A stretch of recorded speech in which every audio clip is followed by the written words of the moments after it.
வணக்க மக்களை, சட்டம் கிடைக்கப்பட்ட மிக முக்கியமான தகவல் ஒன்று வெளியாகி இருக்கிறதாம். இரவில் நடந்த திடீர் சந்திப்பா கூட்டணி கணக்கு மாறுகிறதாம். காலையில் தமிழக அரசியலே ஒரு பெரிய பரபரப்பு. என்ன வாங்க வீடியோவை முழுவாக கண்டலாம். அதாவது தமிழகத்தில் வரக்கூடிய இந்த 2026 சட்டமன்ற தேர்தல் என்பது இன்னும் ஓரிரு மாதங்கள் மட்டுமே இருக்கும் நிலையில்தான் அனைத்து கட்சிகளுமே தங்கள் கட்சி பணிகளை தீவிரமாக செயல்பட்டு வருகிறதா. அதாவது தமிழகத்தில் வரக்கூடிய இந்த தேர்தல் ஆணையம் அறிவித்த அறிவிப்பு என்னவென்றால், ஏப்ரல் 23 தமிழகத்தில் உள்ள அனைத்து தொகுதிகளுமே தேர்தல் நடைபெறும் என்பதை தேர்தல் ஆணையம் ஒரு அதிகாரப்பூர்வ அறிவிப்பை வெளியிட்டிருக்கிறது.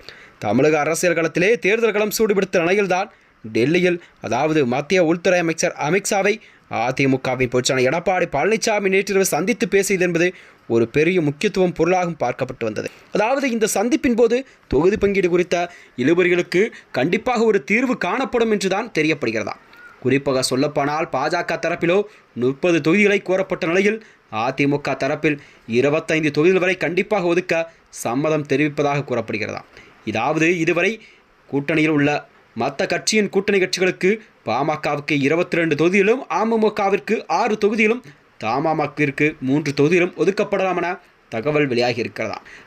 நீண்ட நேரமாக தொடர்ந்து பேசிய இந்த பேச்சுவார்த்தை என்பது ஒரு சுகமான முடிவை எட்டியிருப்ப நிலையில்தான் கூட்டணி மற்றும் தொகுதி பங்கீடு குறித்து ஒரு அதிகாரப்பூர்வ அறிவிப்பு இன்னும் கண்டிப்பாக ஒரு சில தினங்களில் வெளியாகும் என்று எதிர்க்கட்சித் தலைவர் எடப்பாடி அவர்கள் தெரிவித்திருப்பது அரசியலிலே ஒரு பரபரப்பை கிளப்பியிருக்கிறதா. 2026 சட்டமன்ற தேர்தல் நெருங்கக்கூடிய சூழல்தான் அதிமுக கூட்டணியின் தொகுதி பங்கீடு என்பது கண்டிப்பாக இன்னும் வரை ஒரு முடிவு கண்டிப்பாக சொல்லப்படாத நிலையில்தான் பார்க்கப்பட்டு வருகிறதா. அதிமுகவுடன் கூட்டணி கட்சிகளுக்கெல்லாம் எத்தனை தொகுதிகள், அவர்கள் எந்தெந்த தொகுதியில் போட்டீர்கள் என்றுதான் மக்களிடம் ஒரு கேள்விக்குறியாக பார்க்கப்பட்ட செய்திதான் கண்டிப்பாக எடப்பாடி அவர்கள் கூறியது. கண்டிப்பாக ஓரிரு தினங்களில் கண்டிப்பாக ஒரு தெளிவான முடிவுகள் அறிவிக்கப்படும்.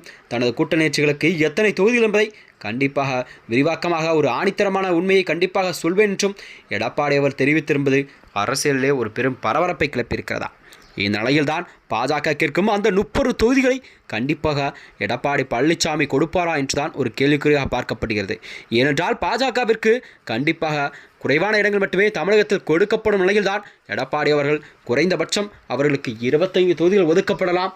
ஏனென்றால் தன்னுடன் கூட்டணி உள்ள மற்ற கட்சிகளுக்கெல்லாம் கண்டிப்பாக கூடுதல் தொகுதியில் ஒதுக்கப்படும் என்று எடப்பாடி அவர்கள் தெரிவித்திருக்கிறார். அது மட்டுமின்றி எடப்பாடி அவர்கள் கூறியது, தமிழகத்தில் கண்டிப்பாக அதிமுக 179 இடங்களில் கண்டிப்பாக தனித்துதான் போட்டியிடும் என்றும் எடப்பாடி அவர்கள் தெரிவித்ததால் அரசியலே ஒரு பரபரப்பை கிளப்பியிருக்கிறதா. இந்நிலையில்தான் எடப்பாடி அவர்கள் அமித்ஷாவை சந்தித்து அமித்ஷா கேட்கும் அந்த தொகுதி பட்டியலை கண்டிப்பாக அவர்கள் இறுதி செய்வாரா என்றுதான் ஒரு கேள்விக்குறியாக பார்க்கப்படும் செய்தியாகவும் பார்க்கப்பட்டு வருகிறது. மேலும் இது போன்ற வீடியோக்களை தெரிந்து கொள்ள நமது சேனலை மறக்காமல் சப்ஸ்கிரைப் செய்து கொள்ளுங்கள். நன்றி, வணக்கம்.